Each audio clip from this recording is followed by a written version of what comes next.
Սիրիայում Ասադի ռեժիմի տապալումից հետո առաջին խորհրդարանական ընտրություններն են լինելու այս կիրակի։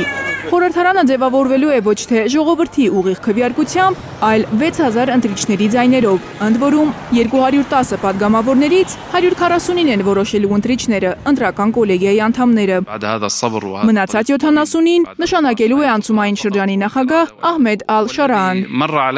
Ընտրական այս խրթին համակարգը ոչ լիովին ժողովրդավարական է, ոչ էլ բացարձակ ավտորիտար, ամեն մեկը չի կարող ընտրել և ընտրվել։ Քվեարկելու և падգամավորի թեկնածու առաջադրվելու իրավունք ունեն միայն ընտրական 6000 հոգուց կոլեգիայի անդամները։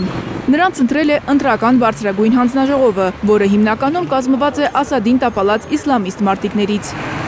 Նախկին ռեժիմի հետ երբևէ որևէ կապ ունեցած սիրիացիները ոչ կարող են քվեարկել, ոչ էլ падգամավորի թեկնածու առաջադրվել։ Ընտրական նորահայտ կոլեգիայում մի քանի հայ կա, արդյոք հայեր կան նաև падգամավորության թեկնածուների մեջ, պարզ չէ։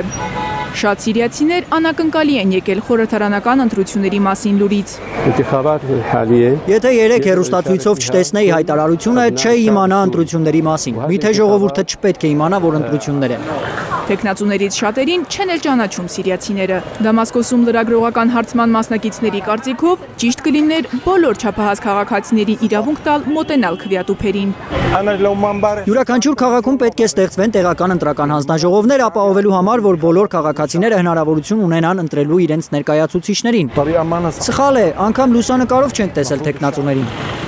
Падգամավորի թեկնածուները քաղաքական ուժեր չեն ներկայացնում։ Հետասադյան Սիրիայում լուծարել էին բոլոր կուսակցությունները, որոնք հիմնականում համագործակցում էին Ասադի կառավարության հետ։ Իսկ նոր կուսակցությունների գրանցման համակարգ նոր Սիրիայում դեռ չկա։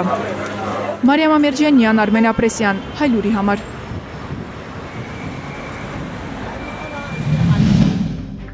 Հայաստանում և աշխարհում տեղի ունեցող իրադարձությունների մասին առաջինը իմանալու համար բաժանորդագրվեք մեր ալիքին, սեղմեք զանգակը, որ բաց չթողնեք, ամենակարևորը, ամենահրատապն ու հետաքրքիրը։